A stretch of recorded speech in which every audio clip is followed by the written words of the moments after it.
Great. Good afternoon, everyone, and thank you for joining us for today's Lunch and Learn on addressing affordable housing in rural communities, a developer's perspective.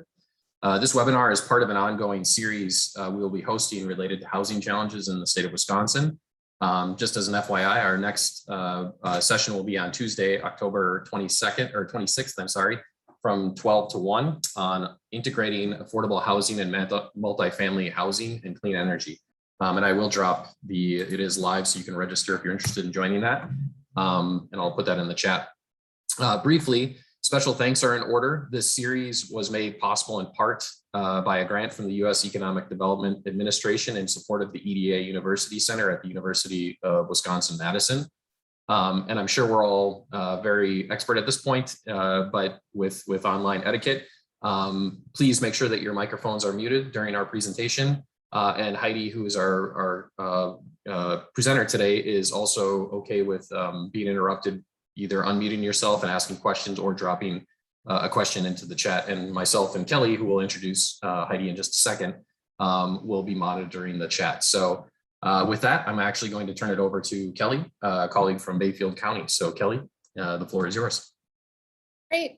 Welcome, everyone. Thanks so much for joining us today. It's nice to see a mix of both UW Extension colleagues and folks from our local area up here in Bayfield County, and also some folks from other networks. So nice to have a good mix for us today. I just want to take a moment to introduce Heidi, who I'm so excited we have today, but also just so excited that she has landed with all of her enthusiasm and knowledge in Bayfield County. So extra special excitement on my part. So I'm going to read from you from Heidi's bio, which I edited for length because, man, Heidi's done a lot.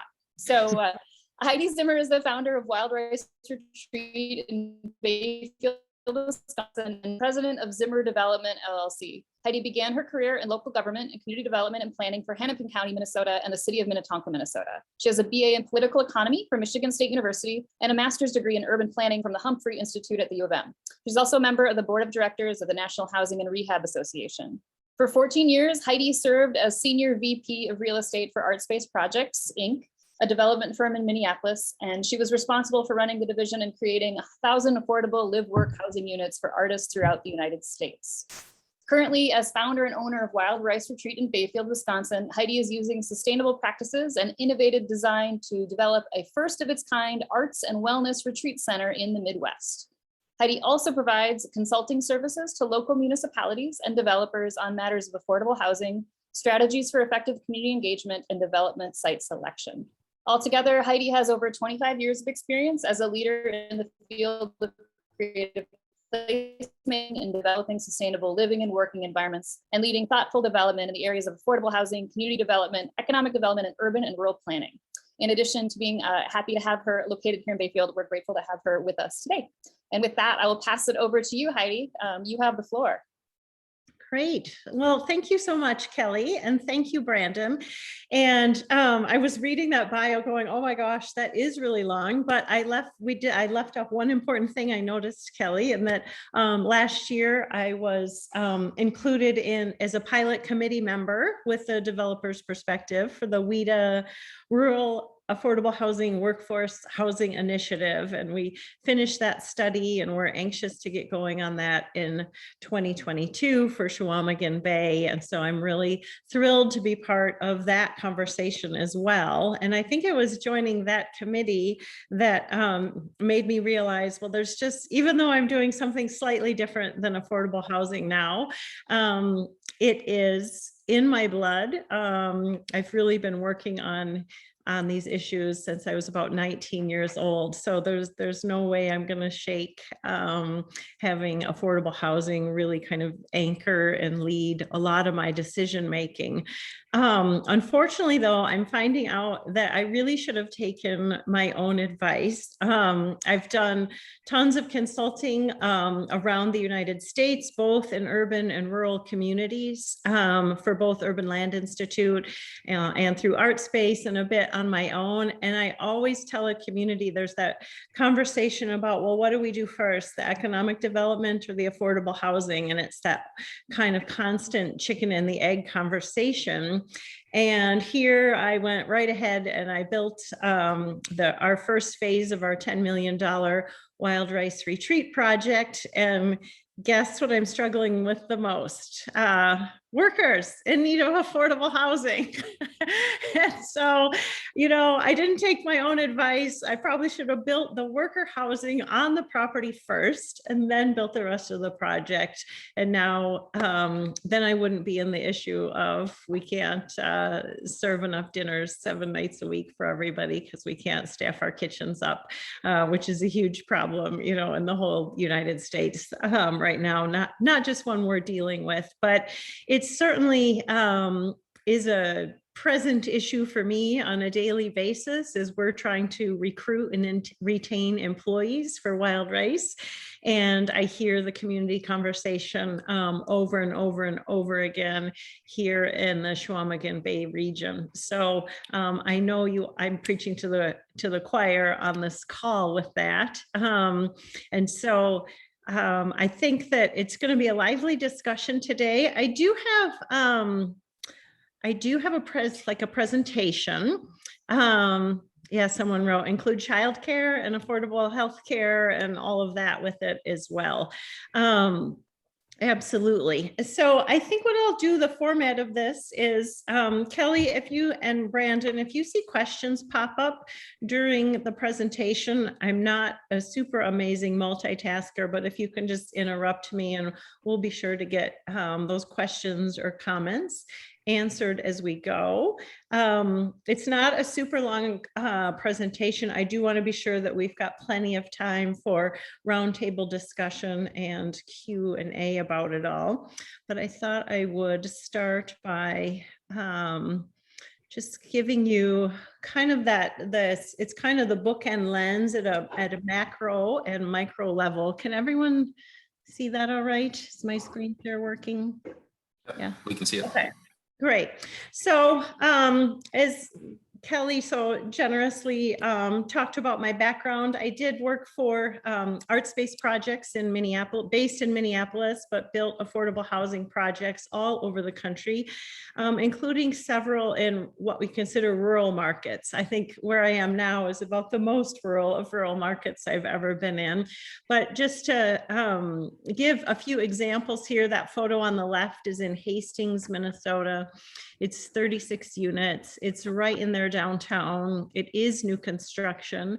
It had less than one-to-one parking, which was, of course, a big challenge and conversation in rural communities across the country. It had a big outdoor performance area, ground floor arts and retail spaces, and 1, 2, and 3 bedroom apartments. That project was financed by Dakota County. It used a combination of tax credits, home dollars, all those really traditional resources to create affordable housing. Art Space is a 501c3 nonprofit, so a lot of time, and I spent a lot of time in the space of philanthropy and public-private partnerships as well. And even as I move now into the for-profit sector, it's just, it's part of my DNA that any project is a better project if it involves a public-private partnership, if it involves those strong core community leaders, if you take your time to really understand what the community needs are for both, not just housing, but economic development and impact. A lot of the projects I worked on did have daycare centers on the ground floor or other types of supportive services. The photo on the top right's a little older. That's in Minot, North Dakota. That was pre-oil boom. So it was the first project built in that region in over 20 years. It was about 36 units of housing as well, with a ground floor music camp, and Rural Indian Arts Museum. So, and again, it's full, it's 1, 2, 3 bedroom apartments. The North Dakota State Legislature got involved in that project. That was one of the very first projects that used the USDA's READY program and CIRD funds, which is, what does that even stand for?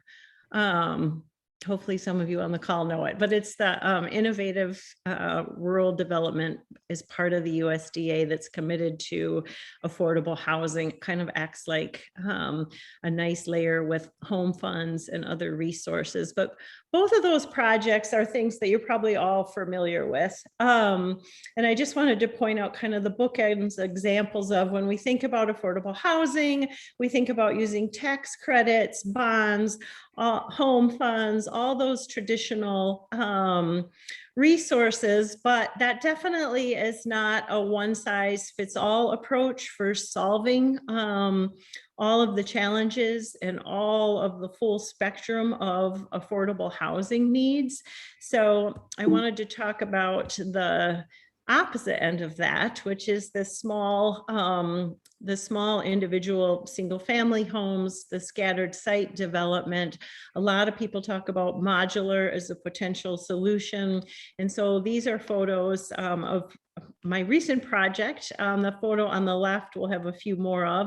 That's our little rice pod out at Wild Rice Retreat. It was designed to be modular. It was going to be installed by, designed and installed by Stratford Homes in Stratford, Wisconsin. That ended up being quite cost prohibitive. I'll talk about that in a few minutes. And then kind of the same issue with the one on the right. That one is in Minneapolis. It's not in a rural area, but it was a green housing project that was, again, supposed to be modular in nature.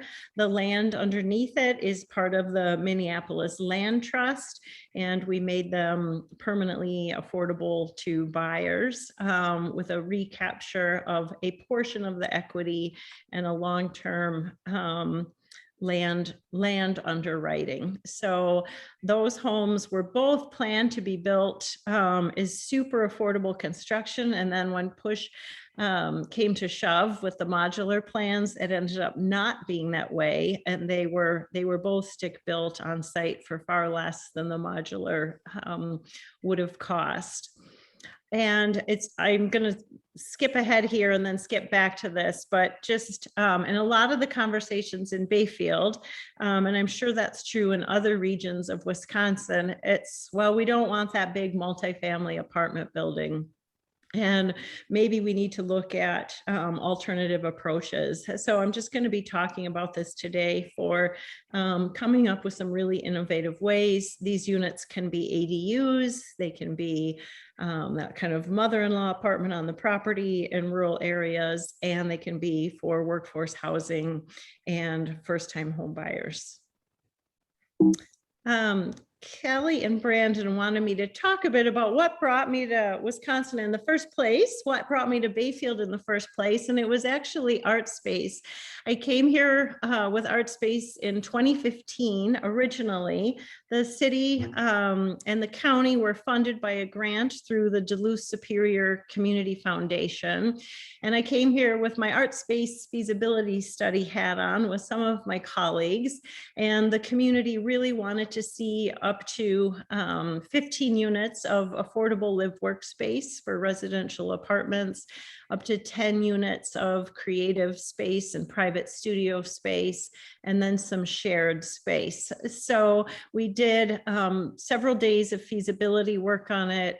We ended up doing an artist market survey, and things move slowly and patiently. So in 2018, we completed all of our work and had a lot of engagement along the way and a lot of enthusiasm and excitement about building that kind of project. In downtown Bayfield, there was discussion of, wouldn't it be amazing to create a critical mass for creative individuals and their families, help anchor and create a more vibrant and active downtown, and of course, create permanent, affordable, and workforce housing. At least in this region, almost everybody is a creative. So you may have 3 or 4 different jobs, but just about anybody in this community would have qualified to live in an art space project. But when we were here, the conversation was a lot on what we need in terms of partnership and support. And these items on the right with the challenges were, the first one wasn't such a challenge because we always knew that in any development, if it's going to be using tax credits, you've got to have that strong state partnership. But we never quite got to that, that conversation really because of the other pieces. It was really difficult to find affordable land to acquire. The land that we did find had some pretty inflexible zoning standards. Those parcels are still vacant and still have those inflexible zoning standards. Really strong partnership is needed with local government and local leadership, and in rural areas generally. I'm not just picking on Bayfield here, but of course there's capacity issues, and the staff are pulled in a million different directions at once. They're rarely affordable housing experts themselves. And so looking for that kind of strong local leadership and support, and someone really championing the project for art space at that time just didn't really come to pass because there were so many competing interests in the community.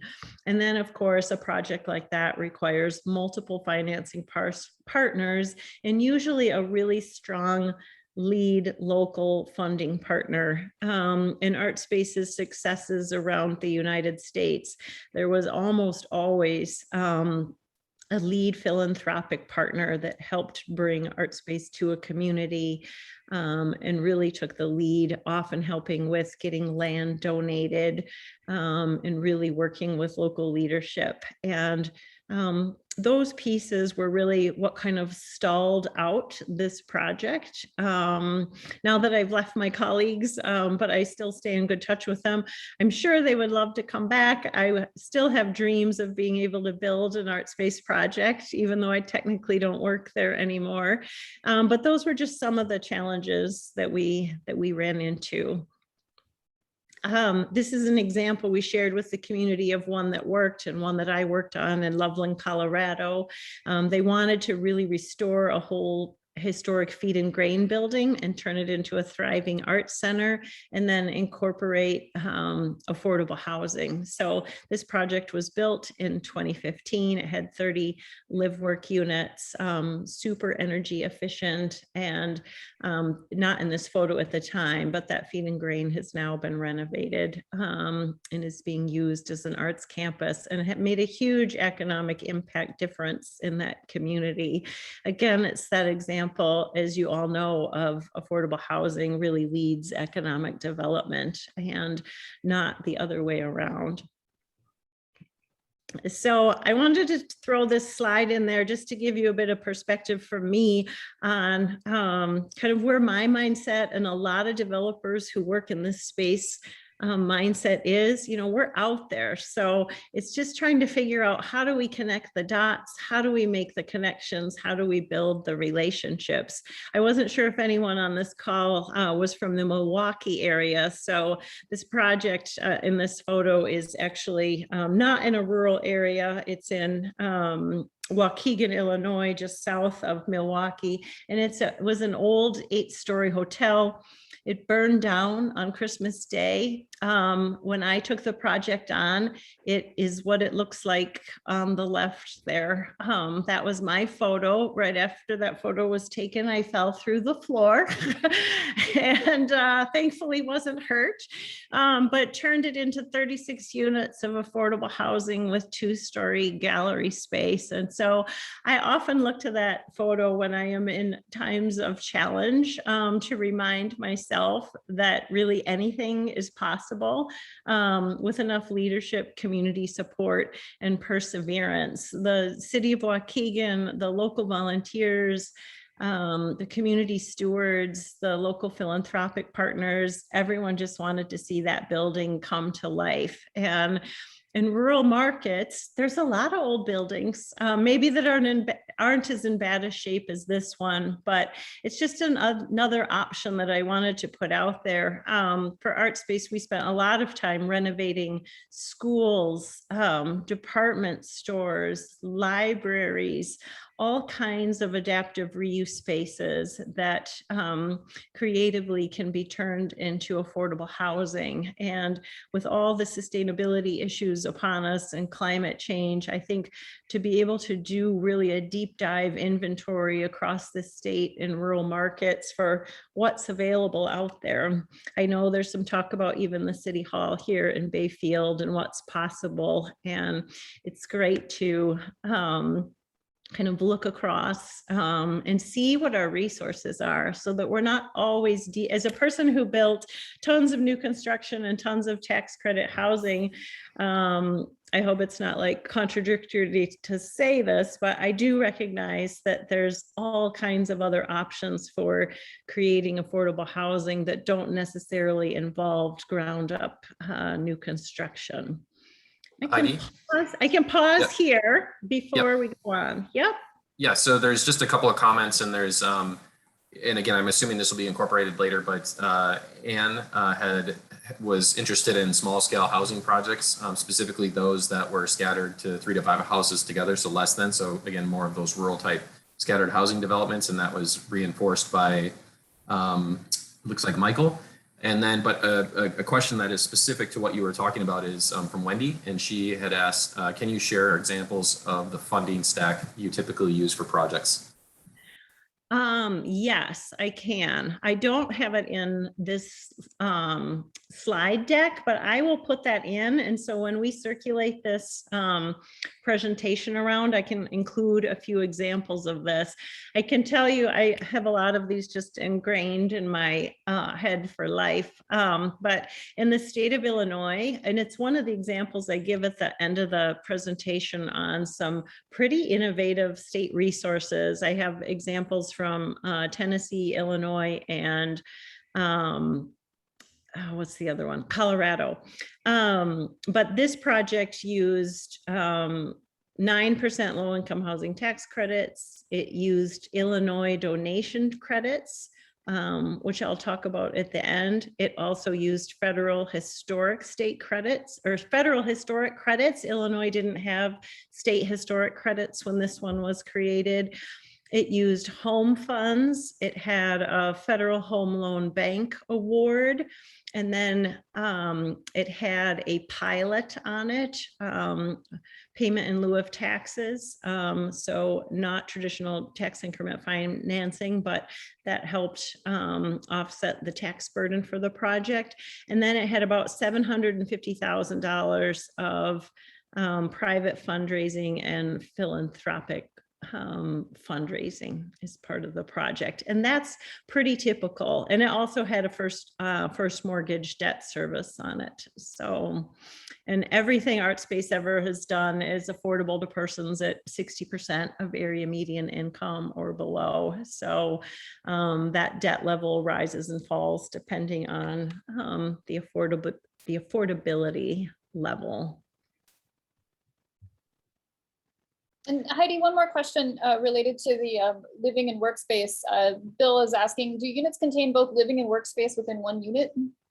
Yes, they do. So for art spaces projects, they were all designed as live work in the same unit. So you had a 2-bedroom apartment, you meet the density requirements of federal and local guidelines, and then they are able to furnish and utilize that space however they wish. So some of these are, if you go to Art Spaces website, there's some really creative examples of how residents use their space. And then the buildings typically had gallery and commercial space, but the work studio space was within the living unit itself and not separate.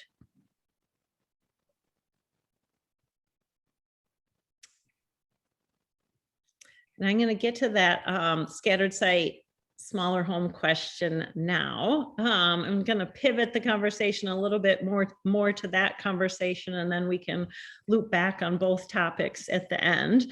So it's a little odd that I'm including this, but since I'm trying to work everything under one umbrella and take all the lessons I've learned in my career prior to doing this project, and then thinking about this project with a different lens, and what are these construction and single family homes and tiny home models that we could learn to help support rural areas as well. So, and I tried not to get too carried away with getting us down the rabbit hole of what Wild Rice Retreat is, but to just give you a quick summary, it's a $10 million project built on 114 acres. The big building you see in this kind of aerial shot on the right used to be the Wild Rice restaurant that is a beautiful James Beard Award-winning restaurant for 17 years. The project came about because of my work with Art Space here in Bayfield, and the site and the land wasn't a great match for a traditional art space affordable housing project. But I had a huge passion for health and wellness and this idea of retreat space. And so I started, in typical developer fashion, I kind of started working on it as a side hustle, thinking it's not that big, it's just a handful of cabins in the woods. And I'm used to working on 60, 80, $100 million deals. This isn't that big of a deal. And I couldn't have been more wrong in my logic there. And so you see, it's super beautiful land. I'll skip ahead to the photos of the units themselves in a second, but I just wanted to point out on this slide what I said at the very beginning. It's a beautiful project. We've got almost 20 employees now. We could have more. We need more, but of course we're dealing with labor shortage issues, a shortage of healthcare, daycare, food system challenges in this market. Really had some amazing candidates from the Madison, Milwaukee, and Dells area to take on some of the bigger jobs for us here, but just couldn't meet and check all of those boxes. So, so I am living this challenge every day in our conversation. So there's 3 different models here, and we are starting to really brainstorm what can we learn from these lodging models that would help us with the scattered site single family home ownership model. The little rice pod on the left is only about 320 square feet. It was supposed to be $90,000 in construction costs. And, when you build an entire project made of lumber during a pandemic where lumber triples and quadruples, I didn't want to skew the pricing to and pain you all with where we actually ended up. Prices have come back down. So really this unit should be able to be built for about $90,000 with the nice finish level that you see. It's got very high-end windows, in-floor radiant heat. This project's a little more of a higher end luxury product. It was designed by David Somala Architects, and it was built by Ben Baldwin Construction. It was again designed to be modular, as you can probably imagine from the photos. Then we switched to SIPS panels, which everyone also thinks, oh, that's got to be more cost effective.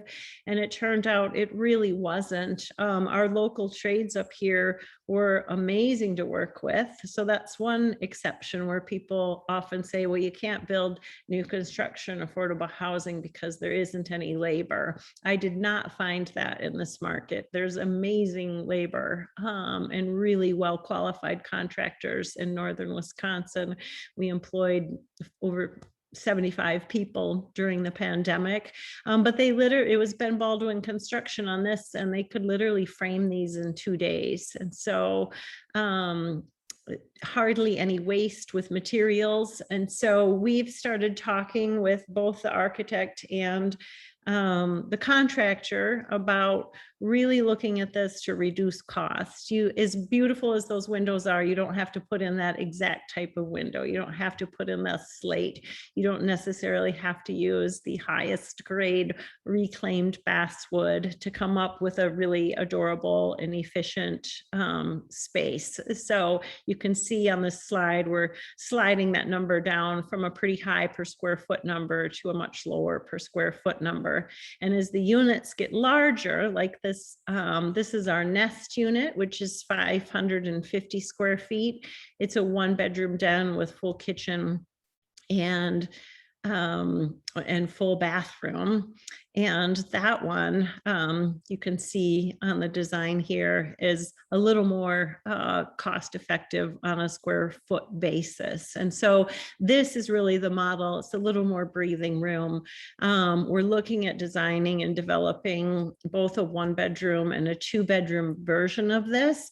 And the box and the frame is really quite simple. These can either be slab on grade, or they can be up on these piers, which is how we have it at Wild Rice Retreat. But the piers and the sub basement and the infrastructure makes it a little more expensive. Slab on grade version of this would be a lot more cost effective. So we have 15 of these on the property, and it's really piqued my interest because we're getting, Annalisa's on this call with me.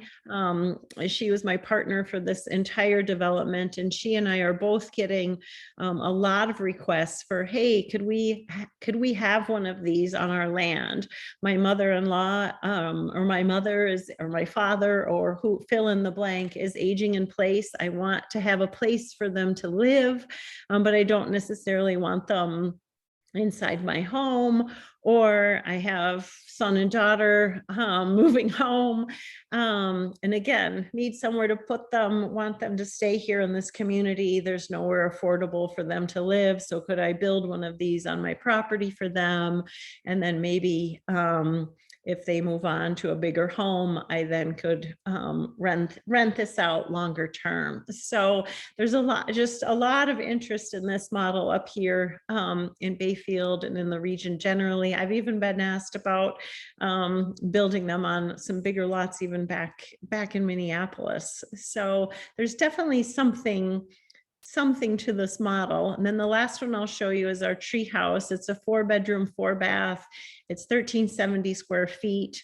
Again, it's about 226 a square foot, but they're really 4 little mini apartments inside this space. They're each individually keyed. They each have their own bathroom. And people were asking me who've been up here this summer, could this work as a co-housing model? Could this work as a workforce housing model? And certainly it could. David Salmola actually has a very similar model to this in the Dayton's Bluff neighborhood of St. Paul that he's working with a nonprofit on. And as you can see, these are really beautiful properties. The light is amazing. And as I study, health and well-being, I just wanted to add these in here also to talk about what I've learned a ton from David and a ton from ArtSpace. Really always paying careful attention to design, natural light, sustainable materials, because the health and well-being of our residents is just as big of an important part of the conversation around affordable housing as the cost of the rent itself, and what kind of communities and spaces are we creating in our communities. We can stop here because my last 2 slides are all about resources. Yeah, so there's quite a few questions in the chat, Heidi, related to this particular development. And I'll just kind of field you a handful of them. So emergency shelter for these smaller pod housing, a little bit more information on sewer and water connection, and maybe any issues you came up with around zoning or that you would foresee as people may try to integrate these types of units into their own communities. I think that looks like kind of the crux here. Yes, so I can add, and I'll try to read through these. Infrastructure, for sure, was a pretty major cost. So one way to keep that cost down is to just go with septic or compostable. For Wild Rice Retreat, the main building did have existing sewer and water from the Pikes Bay Sanitary District. So we chose to extend those lines throughout the development, but it was pretty costly. So now that that system is in, we can add more units to this design, but it was about $1.5 million just in infrastructure costs. So those costs are not part of this, these square footage costs that I am sharing with you. The property was rezoned from RRB to a conditional use permit that allows us to build up to 76 structures on the 114 acres of land. And Annalisa, again, was a great partner with me in that. We had a ton of community meetings, a ton of community input. Want to be very respectful of the land. We're only building on really less than 5% of the land in total. There's a lot that's in wetland areas and a lot of attention and work with the DNR and engineering on stormwater management planning so that we're just deeply respectful of our gorgeous Lake Superior. So that was a stormwater question in there on that. And someone saying, yeah, zoning won't allow to put them on their property. So that's something, yeah, we need to talk about as a community interested. You know, I split my time between Bayfield and Minneapolis, and some of you may be familiar with the big 2040 plan in Minneapolis to allow for accessory dwelling units and additional structures built on otherwise homes zoned for single family. And I think the zoning question up here is probably, at least since this is a developer's perspective lunch and learn, I would say one of my biggest takeaways up here as a developer is that the zoning is pretty inflexible and pretty difficult. It was one of the biggest barriers to the art space project not going forward. And the yes, someone's writing that that's a big challenge. I would definitely say so. Did I answer? I'm trying to scroll through them. Did I answer most of the questions about the kind of tiny house model? Yeah, you caught those. And someone's asking too, and maybe you have some thoughts on this. If we built modular units for this workforce housing, is it possible to have active employment in the town requirement for a lease? Do you know anything about thinking about sort of pivoting this model towards workforce and how one might be able to structure that so it maintains as workforce housing and doesn't that's part of its structure? Well, I mean, there's examples all over the country of any kind of, you know, covenants and restrictions can be put on. We're going to make these zoning exceptions, but then we're also going to add a covenant that requires it to be workforce housing, or, you know, and when I was at Art Space, there's artist housing or teacher housing or firefighter and emergency worker housing. So I have found across the country a lot of latitude with those kinds of covenants that have been added. It's a little easier to do it if the land is in some kind of either land trust or land bank holding model. If it's on government owned land and there's a 50-year lease or a 99-year lease, or some kind of hook for that local government agency or jurisdiction to enforce those kinds of covenants. On a completely just private sector market driven project, it's a little more difficult to do that. So we're kind of jumping right into these some of these bullet points I just wanted to point out, and that, that first one is about zoning. There's huge trends in the country right now with upzoning and form-based code.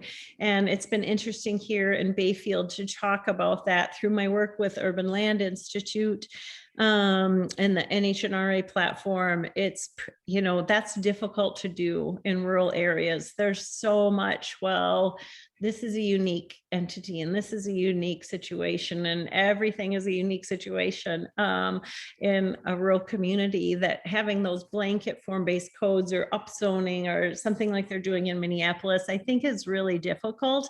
I think what makes a lot more sense in rural areas is to really look at what can be done just within reason with variances and conditional use permits, and maybe not try to get so fancy, as I'll call it, with like form-based code type of blanket regulatory procedures. Accessory dwelling units are amazing. I actually live in one in Bayfield, but it was turned into a 2-bedroom, 2-bathroom home. And so it's, technically, I live in like an illegal duplex, and as long as I live in it, I can rent out the other side. But if I ever move out of it and want to rent it long-term, like on 12-month affordable leases for even my own employees, zoning doesn't allow me to do that. And the answer is kind of, zoning doesn't allow you to do that. And so I even have a property here where I'd love to add a basement 1-bedroom apartment. I'd love to eventually build my own home and then have 3 homes to rent long-term. And the zoning just for this beautiful home in downtown Bayfield won't allow me to do so at the moment. So I just think I'm just kind of begging us as a community and a network to really think about how we can help in a capacity way rural communities really think through and address these issues, so we can overcome some of these barriers. Other things we can do as kind of experts in this and interest in this field is just a lot more work on community engagement and community education. I'm so glad to be part of the WIDA study right now up here, because I do think data, housing studies, support from businesses and folks speaking up about here's all the challenges we're facing. Not sure what's happening on the screen here.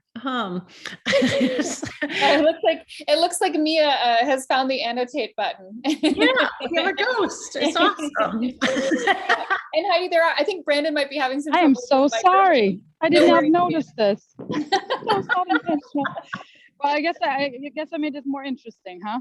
Exactly. You bring a little art to the table. I'm on my phone out taking a walk, and so I didn't even notice it. So I'm really sorry about that. No worries, Mia. Let's see. So Brandon, I think, are you having some trouble with your microphone? Can you chime in? We had some questions in the chat. Oh, we can't hear you, Brandon. So it looks like we still can't. Nope. So Heidi, I wanted to just slow down. There's actually a ton of questions. So Okay. I'll just take these kind of one by one. How does these treehouse wild rice retreat style dwellings pencil out on a square foot cost when compared to one-to-one multifamily buildings? Wondering how to sell a community on this concept when the goals are scaling up and using as few resources as possible. That's a really great question. So, and it kind of comes back to, I'm hoping that the answer can be it's not an either or, that it's a both. Because when you go back to look at a unit like this or a unit like this, of course, you are taking up more land footprint, but you're also providing a product that might be better for some demographics than others. As I've done multifamily housing, my whole career, and that fits a certain demographic and a certain need, but certainly that affordable home ownership or long-term lease rental that is more home friendly. It'd be great to have both models available. I think we're going to be able to get this type of model and the nest type of model at much less expensive on a per square foot basis than the new construction multifamily. So there, you just have to do the cost benefit analysis of scale. And in rural communities, sometimes 15, 20 units could make a huge difference. You know, multifamily, you don't really get efficient until you're in that 80+ unit range on a cost per square foot basis. And with WIDA on this call, I'm sure they struggle like every state housing agency in the country does with cost per square foot. It's just a huge issue with escalating construction costs. So, and I know they struggle like all agencies do with how are we going to give those credits per unit when the cost of construction is so high. How can we provide the biggest bang for the buck, so to speak, with that. So these kind of projects, my goal, you know, the goal is, you know, we're not watering down the pool of tax credit housing and some of those resources, but being able to do it with very minimal subsidy. I never said the Wild Rice Retreat project did have a $250,000 grant, community development and investment grant from WEDC that we were super grateful for, and the project would not have been possible without it.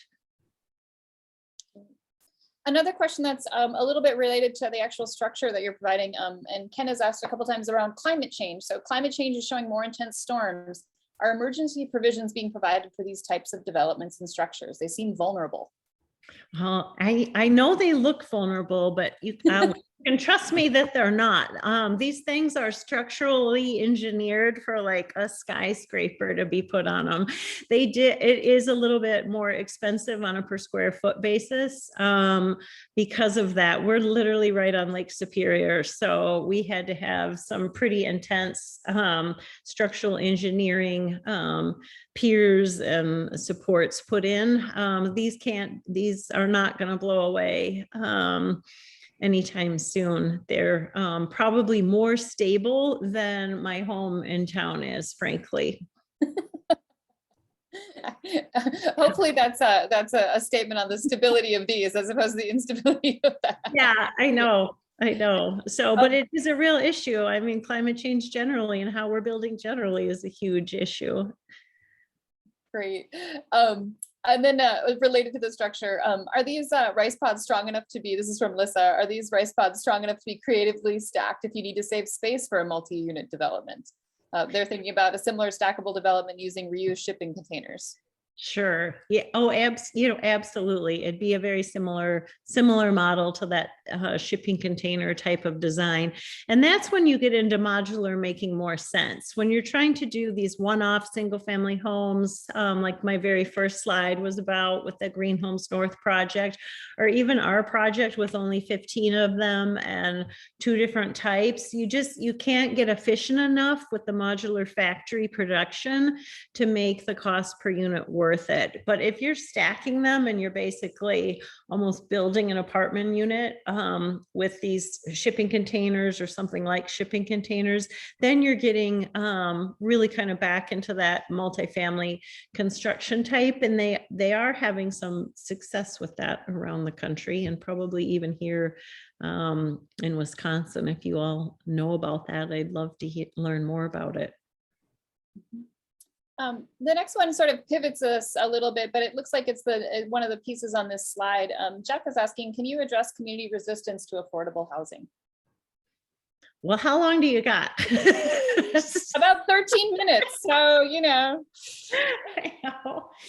So I have been working on community resistance issues since really right out of graduate school. My very first job was for the city of Minnetonka, Minnesota, which is a more affluent community. And they were charged with increasing their affordable housing supply by 10 to 20%. And so at the time we were requiring all developers to include, it was the very beginning of that, you must inclusionary zoning policy in suburban markets. And if I had the perfect answer for that, I probably would be rich from writing like several books about it or something.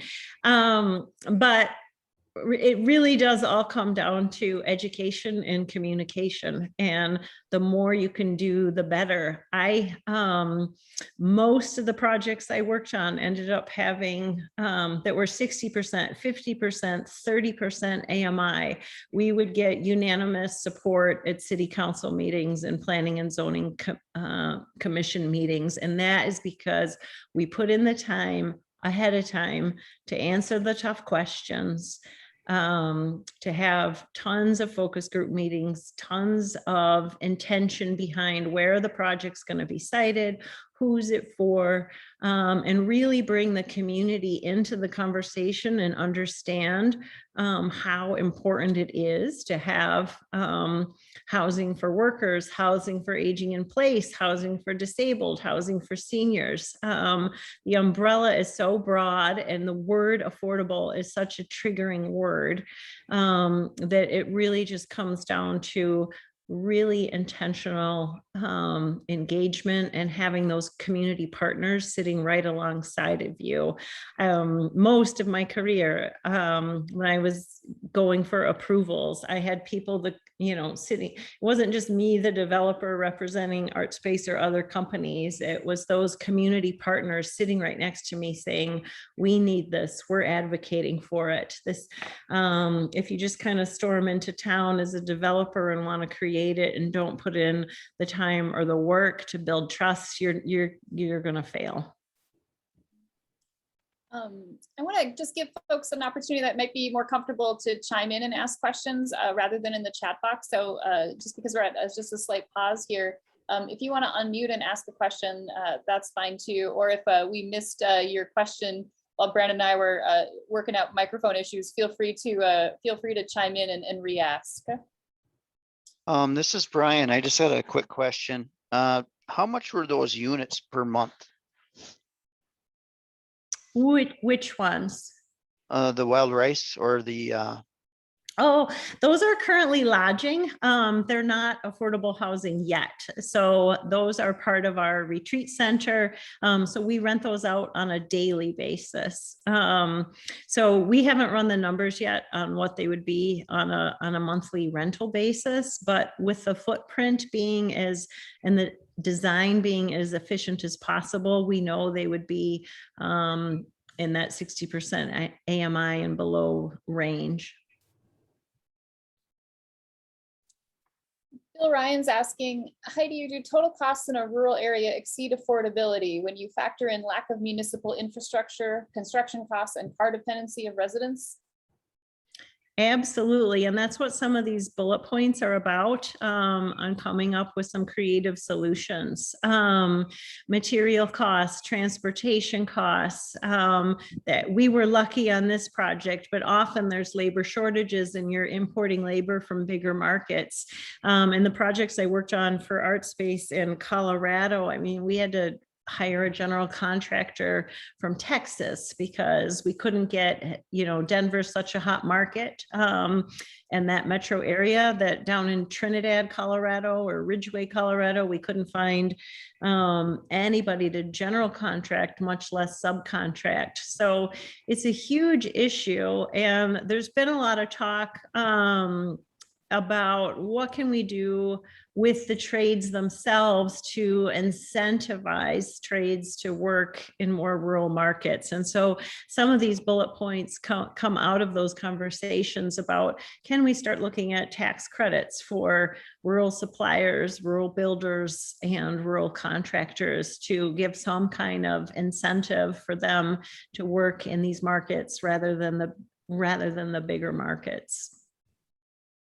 Sales tax rebates on materials is something that's usually available in most states, but sometimes it's, if the rebate could be bigger in a rural market to help with those incentives. It's just some creative thinking I've been doing and some developer roundtable discussions about ways to incentivize the workers and material suppliers to help out a little more. Interesting. Another sort of direct question we have around some of these solutions for micro level is coming from one of our partners at MSU Extension. Can you elaborate on which aspects of zoning are most restrictive or create the most barriers for developers? Sure. I think, the one that comes to mind the most is usually parking requirements. 2-to-1 parking requirements is something that usually then forces a developer to look at underground parking or structured parking. And that usually destroys the affordability right there. Height limits and FARs are also usually a big issue in rural communities. Folks, they typically don't want more than 2 stories or 3 stories at most, which typically does not allow for the most cost-effective design. Your cost per square foot just goes through the roof when you're limited to 2 or even 3 stories. I know that a lot of places it's like 4 stories would just be like the worst thing in the world. But it doesn't have to be if it's designed beautifully and has an active ground floor retail or some kind of other community use. Let's put more daycares and food system solutions on these ground floors with the housing above. So those are the ones, there's several, but those are the ones that are always kind of highest on the list. Thanks. And it looks like Michael K has his hand up. Michael, do you want to ask your question? Sure. Thanks, Kelly. This is Michael from the town of La Pointe on Madeline Island. For those of you who were involved in the Squamigan Bay area study, there was a lot of indication of a need for starter family homes. Did you get any indication as to what size people are looking for and what kind of monthly payment they could afford? Kelly, do you remember on that study? So that part of the study, so right now the community survey was what just came back, and the study won't be back until mid-September. And so hopefully that data combined with the sort of community survey parts will sort of form that really clear picture of what and how many and who and how much. Thank you. It looks like we have time for Heidi. I want to give you some space to get to any last pieces that are important. It looks like we have a couple more minutes, and then maybe time for one more question, and then Kristen will wrap us up. Great. I'm going to try to get through this part in 90 seconds or less, but since I had a captive audience here, I thought I'm going to put this slide in here. And forgive me, Wisconsin, if you already have these programs. So I'm just getting my feet wet and learning every single program that's available in this state, because I haven't actually done an affordable housing project here yet, but certainly would like to. But some of the most successful national models that helped us with my art space hat on develop projects that otherwise wouldn't have gotten developed. I mentioned in Waukegan, it's that middle bullet. The state of Illinois has they have the affordable housing tax credit. It's also known as the donation credit. So for nonprofit, it doesn't work for everybody, but for nonprofits, if you donate land, it's a 50% reduction in state income tax credit, which turns into equity for the project. So that building, that Karcher Hotel in Waukegan, since that was donated, the valuation of it created about $1 million in equity that otherwise wouldn't have been available. And the state of Tennessee, and these links are all going to be in what you're able to access afterwards. You can learn more about these programs. A project near and dear to my heart in Memphis, Tennessee would not have happened without the community investment tax credit there. That state allows financial institutions to receive a franchise and excise tax in exchange for loaning money for affordable housing projects that's 4% below prime. So think about where prime has been for the last several years, and you're talking 0% construction and permanent financing in the state of Tennessee for affordable housing. And it's a win-win for the bank and a win-win for the developments. And then the last one is the really innovative Space to Create program in Colorado. ArtSpace was a big part of that, but that's a cross-sector really great example for Wisconsin, especially in rural areas and in these tourist markets like Bayfield and Door County, with the whole ski resorts and everything in Colorado. They have huge issues with workforce housing out there. And so their Space to Create program is a combination of the State Housing Agency, Department of Local Affairs, tons of philanthropic partners and cross-sector partners to provide additional subsidy to make these projects happen in rural markets.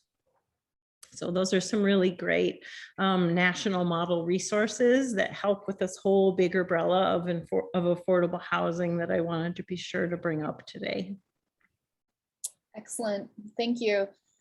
It looks like we're out of time for our lunch and learn. Clearly, by the interest in lots of questions, I know we could talk about this and likely will for many more periods to come. But thank you, Heidi, for joining us today. We really appreciate your time and your energy in sharing in your perspective. And I'll ask Kristen Runge here to jump in and just wrap up. Thank you for our sponsors. Thank you so much, Heidi, for presenting today and for everybody that joined in. This was fantastic and fascinating, and we probably could have had you speak for another couple of hours in addition to what you've already given us. A lot to think about and a lot of great ideas here. So again, thank you, Heidi. For those of you on the call, keep your eye on email and our other communication channels. We've got a great lineup of speakers that are slated to come to us in September, October, November of this fall, and we're looking forward to seeing you all here again. On behalf of Brandon, I want to say thank you, as well as the Community Economic Development Program. Kelly Peterson, Heidi, of course, we greatly appreciate you, and we look forward to seeing everyone again. One final thing, the recording for this video will be posted within the next couple of days. So if you didn't get a chance to hear the whole thing, or you'd like to forward it to partners, we'll be sending a link out to everyone that was on the call today. So thanks a lot, everyone. And with that, I will say goodbye and looking forward to seeing you next time.